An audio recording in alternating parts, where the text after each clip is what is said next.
Deus, neste momento estamos em Tua presença para adorarmos a Ti. Obrigada, Senhor, por mais um dia prestarmos este culto de adoração. Louvamos ao Senhor pelo Seu amor para conosco, pela Sua fidelidade. Graças dou porque até aqui o Senhor tem nos ajudado, o Senhor tem nos sustentado. Abençoa-nos, Pai. Abençoa, Senhor, o meu lar, abençoa, Senhor, o lar dos nossos irmãos, abençoa a Tua igreja. Seja engrandecido, Deus da minha vida. Em nome de Jesus, que por fé oramos. Amém. A paz do Senhor, irmãos, tudo bem?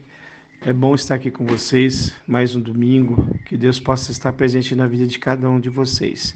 Aqui a nossa família, estão tudo bem, estamos com saudade da igreja e não vemos a hora de poder estarmos juntos novamente para podermos dividir o que o Senhor tem para as nossas vidas.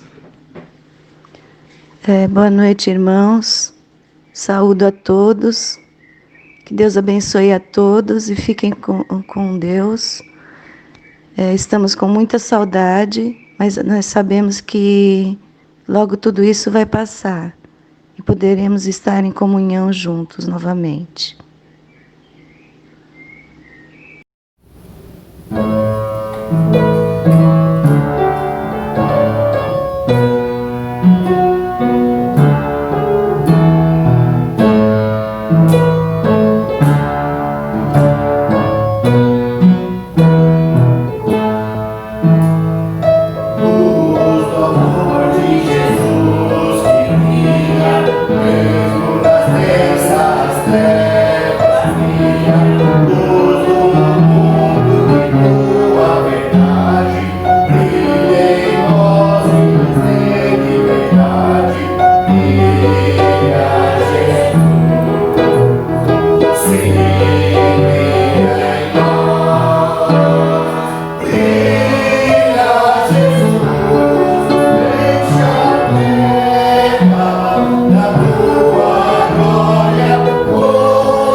A paz do Senhor, irmãos. Vamos ler a leitura alternada, os Salmos 19.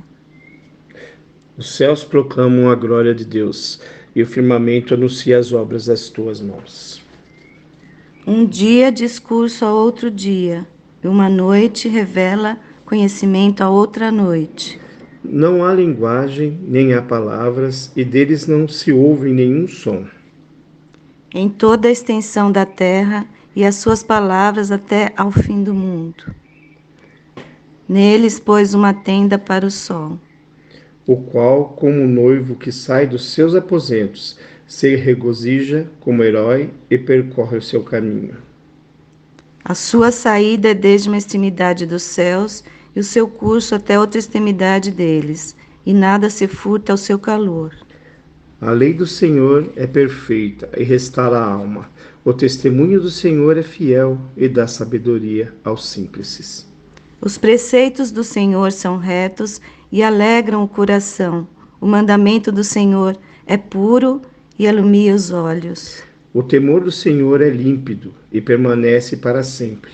Os juízos do Senhor são verdadeiros e tudo igualmente justos.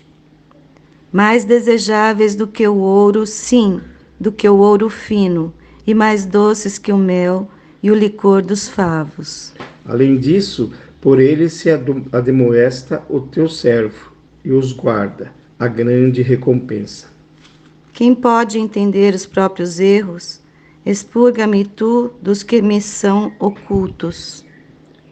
Também da soberba guarda o teu servo, que ela não se domine. Então serei irrepreensível e ficarei livre de grande transgressão.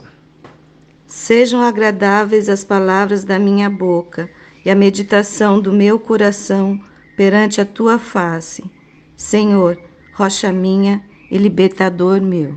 Amém. Amém.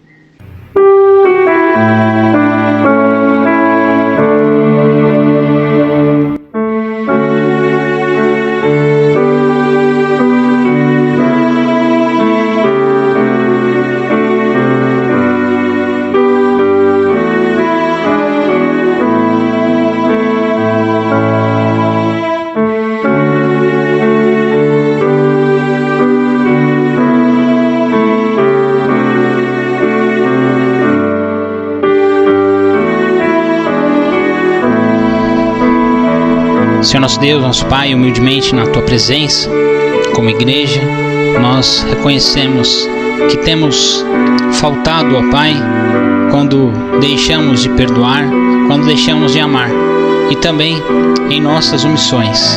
Por isso, sinceramente, diante da Tua graça, do Teu amor para conosco, pedimos perdão. Em nome de Jesus. Amém.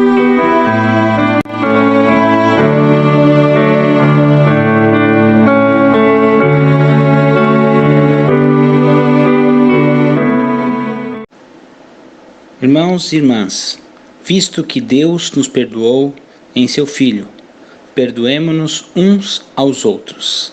Que a paz do nosso Senhor Jesus Cristo esteja com cada um de nós.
Senhor, nosso Deus, nosso Pai, graças te damos por estarmos mais uma vez na Tua presença, Senhor.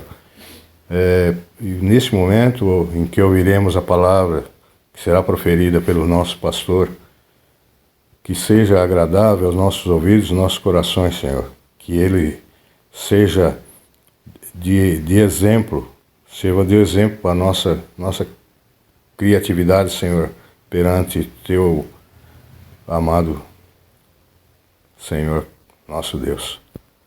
Em Tuas mãos estamos nos entregando, Senhor, para que sejamos úteis a Ti. Em nome de Teu Filho amado, Cristo Jesus. Amém.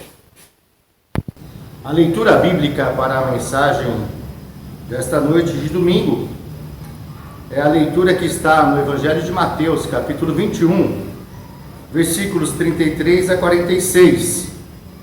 Atentai noutra parábola.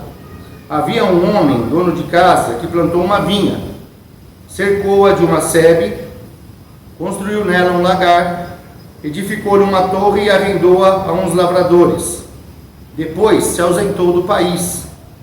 Ao tempo da colheita, enviou seus servos aos lavradores para receber os frutos que lhe tocavam. E os lavradores, agarrando os servos, espancaram a um, mataram a outro e a outro apedrejaram. Enviou ainda outros servos em maior número, e trataram-nos da mesma sorte. E por último, enviou-lhes o seu próprio filho, dizendo: a meu filho respeitarão. Mas os lavradores, vendo o filho, disseram entre si: este é o herdeiro. Ora, vamos, matemo-lo e apoderemo-nos da sua herança. E agarrando-o, lançaram fora da vinha e o mataram. Quando, pois, vier o senhor da vinha, que fará aqueles lavradores?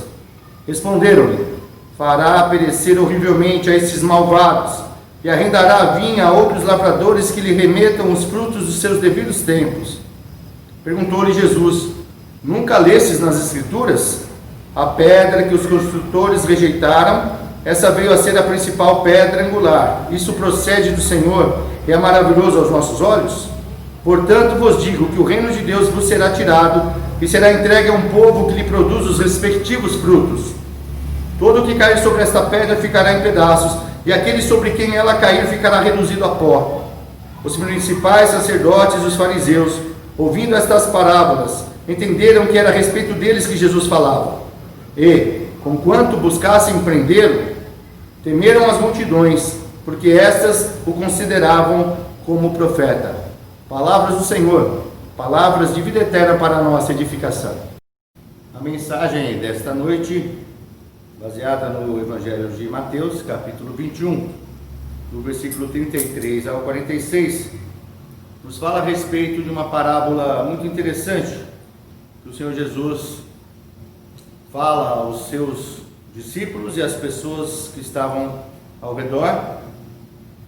E ele fala sobre essa parábola dos lavradores maus, aqueles que receberam a incumbência de administrar uma vinha, administrar a propriedade com a videira de um senhor e depois prestar contas desta administração. É uma prática muito comum no meio rural, o arrendamento de terras, quando a pessoa que não tem a propriedade aluga aquela propriedade para a produção do alimento, e de tempos em tempos, conforme a colheita, ele paga ao proprietário da terra aquilo que foi estabelecido, aquilo que foi definido no acordo deste arrendamento. Aqui o Senhor Jesus está falando de algo que então é uma prática bem antiga na sociedade, principalmente nas sociedades tribais, nas sociedades agrícolas, como era o caso de Israel no tempo de Jesus, as sociedades que viviam com esse tipo de prática. Mas a parábola ela tem um sentido, a parábola ela tem um significado. Esse significado da parábola dos lavradores maus é exatamente o significado do reino de Deus. O Senhor Jesus deixa claro isso no texto, e ele fala que aqueles homens que tiveram a vinha como arrendatários daquela vinha, tinham que prestar contas ao Senhor. E quando o Senhor mandou os seus servos, aqueles homens os apedrejaram e mandaram de volta e mataram, inclusive, um desses servos. Num segundo momento, na insistência daquele senhor de ter o pagamento daquele arrendamento, fizeram a mesma coisa. E por fim, fizeram isso com o próprio filho do dono da vinha. Ficou muito claro, para nós hoje é muito claro, o significado desta parábola é que o Senhor Jesus veio para trazer a mensagem do reino de Deus, veio para cobrar também daqueles que tinham a obrigação de pregar os valores do reino de Deus e não o fizeram. Então, esse significado está completo na interpretação desta parábola. Acontece que os sacerdotes, os escribas e os fariseus os principais sacerdotes e os fariseus ficaram bastante irritados com esta parábola do Senhor Jesus, porque eles sabiam que o Senhor Jesus falava a respeito do reino dos céus, do reino de Deus. E eles, sacerdotes, e eles, fariseus, eram aqueles que se diziam, ou que tinham, diante do povo, a autoridade espiritual para estabelecer e para falar a respeito dos valores do reino. Quais são os valores do reino de Deus? Nós vemos em todo o Antigo Testamento várias questões colocadas pelos profetas, dizendo a respeito desses valores que estavam sendo esquecidos na vida do povo de Israel. O primeiro valor é a justiça. Nós vemos muitos e muitos profetas falando a respeito daqueles homens, daqueles sacerdotes que haviam esquecido da justiça, dos magistrados de Israel que haviam esquecido da justiça. Isaías alerta no capítulo 10, versículos 1 e 2, ele faz uma advertência e ele mostra que o Senhor está atento a esta questão da falta de justiça, que é um dos valores principais do reino de Deus. Ele diz: ai dos que decretam leis injustas, dos que escrevem leis de opressão, para negarem justiça aos pobres, para arrebatarem o direito aos aflitos do meu povo, a fim de despojarem as viúvas e roubarem os órfãos.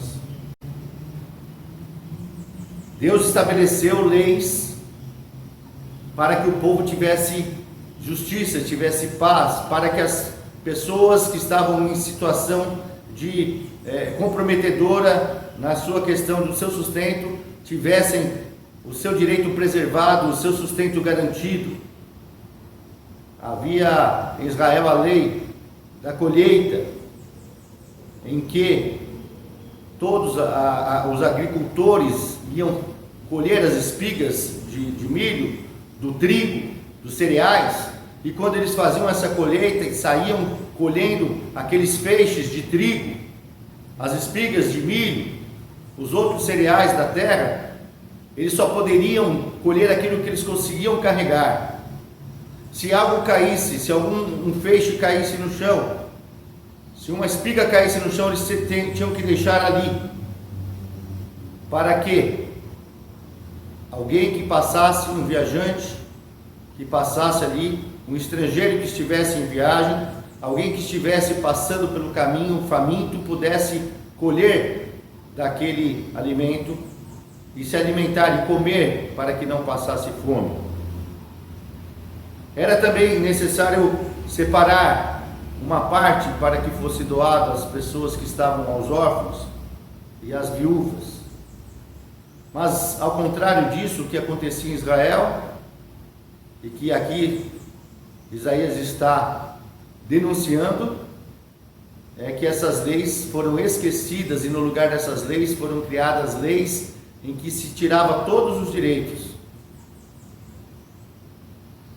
em que se tirava inclusive as terras dos órfãos que não tinham condições de manter essa terra, se tirava a terra das viúvas que ficavam sozinhas e não conseguiam manter ali a produção na sua terra, ou talvez até pelo endividamento do marido que faleceu, ela ficando viúva ficou desamparada, não tinha como efetuar o pagamento daquela dívida contraída para a produção, e ela então era penalizada, a sua terra era tomada, não havia justiça, não havia cuidado, não havia amparo para as viúvas, não havia amparo para os órfãos, a justiça tinha sido esquecida. Algo muito grave que também denuncia o profeta Amós. O Amós, capítulo 5, ele fala sobre isso, e ele declara que os sacerdotes, que os levitas, que aqueles que estavam à frente da adoração do templo, não tinham mais, para Deus não tinha nenhum valor mais a sua adoração, aquilo que eles apresentavam como sacrifício. Do versículo 21 do capítulo 5 de Amós, até o versículo 24, Amós diz: aborreço, desprezo as vossas festas, e com as vossas assembleias solenes não tenho nenhum prazer.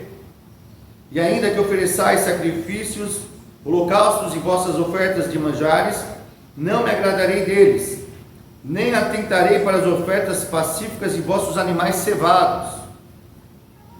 Afasta de mim o estrépito dos teus cânticos, porque não ouvirei as melodias das tuas liras.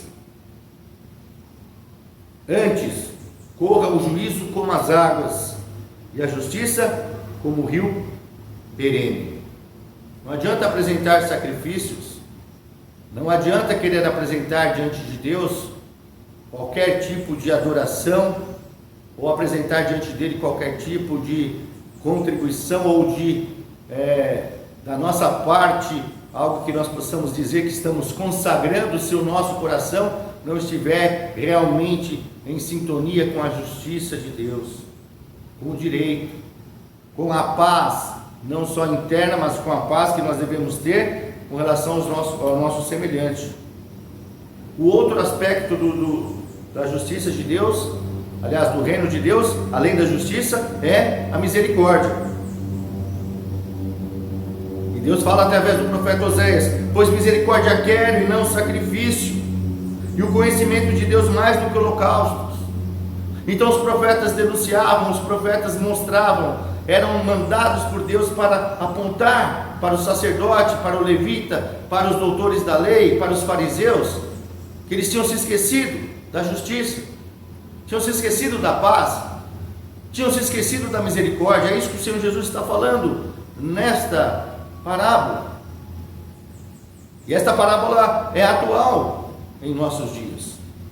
Quantos que se colocam na posição de sacerdotes, quantos que se colocam na posição de levitas, quantos que se colocam na posição de doutores da lei, mas não respeitam, não vivem, não buscam os valores do reino de Deus, que é a justiça, a misericórdia, a paz,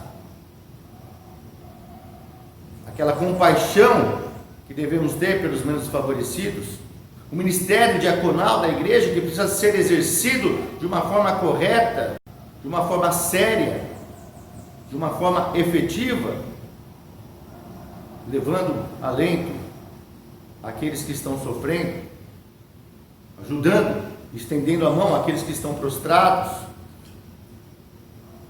Isto é o reino de Deus. Nos dias de hoje, nós precisamos refletir se nós estamos olhando para a palavra de Deus e vendo na palavra de Deus esse mesmo alerta a nós, esse mesmo alerta às nossas vidas. O Senhor Jesus já declara no começo do Sermão do Monte: buscai, pois, em primeiro lugar o reino de Deus e a sua justiça, e as demais coisas serão acrescentadas.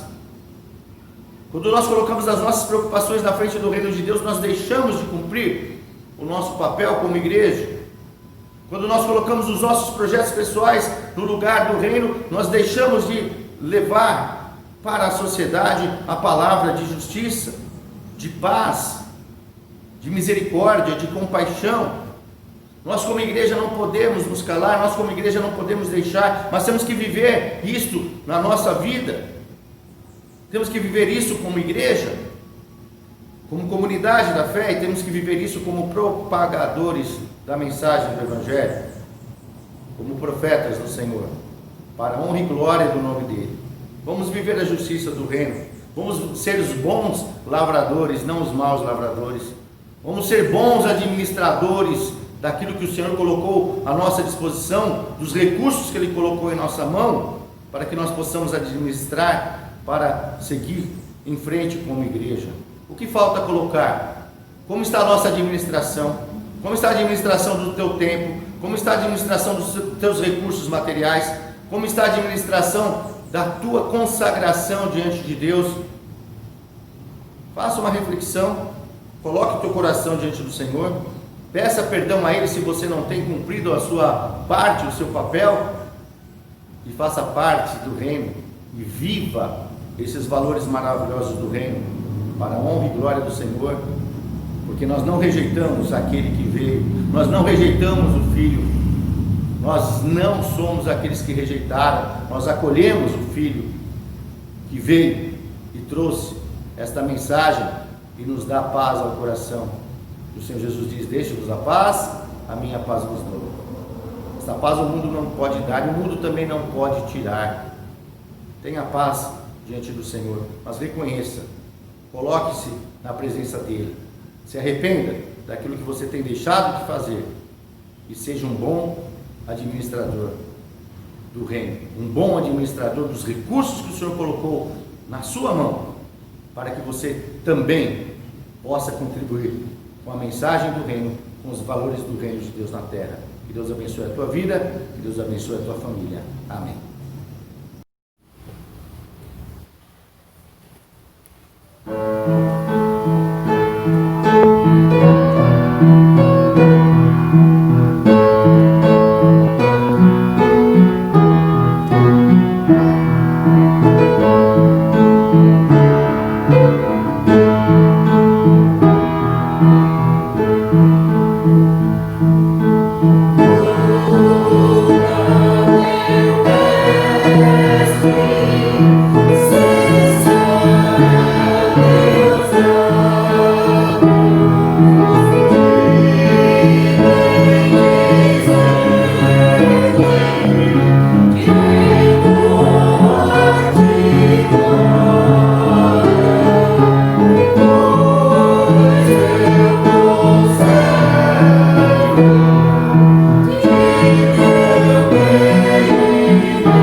bendizemos por esta noite, por este culto, pela tua bondade e misericórdia e por podermos estar na tua presença.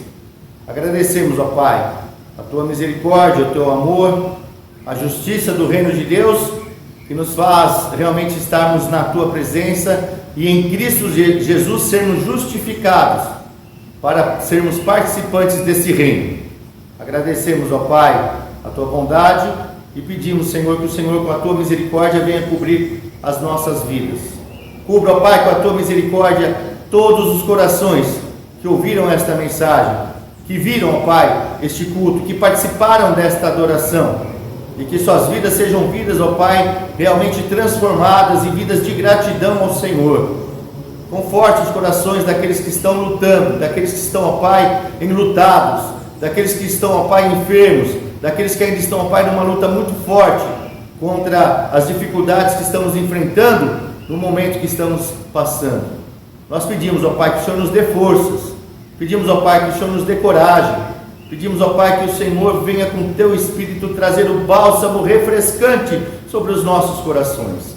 Precisamos de Ti, Senhor, clamamos o Teu nome, confiamos na Tua graça, confiamos na Tua misericórdia e queremos, ó Pai, cumprir a Tua vontade.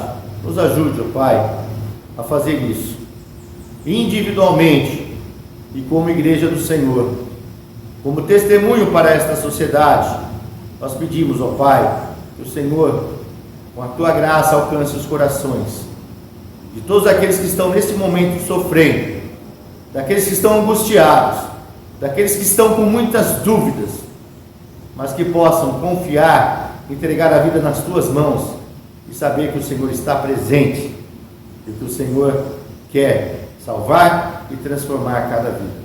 Agradecemos tudo o que o Senhor tem feito por nós e pedimos as bênçãos de que necessitamos, orando também pelos enfermos que estão, ó Pai, enfrentando agora a enfermidade, enfrentando agora, ó Pai, um momento de cirurgia, que possam ser recuperados, que o Senhor restaure a saúde de cada um, ó Pai, abençoando os familiares que estão cuidando e que estão também.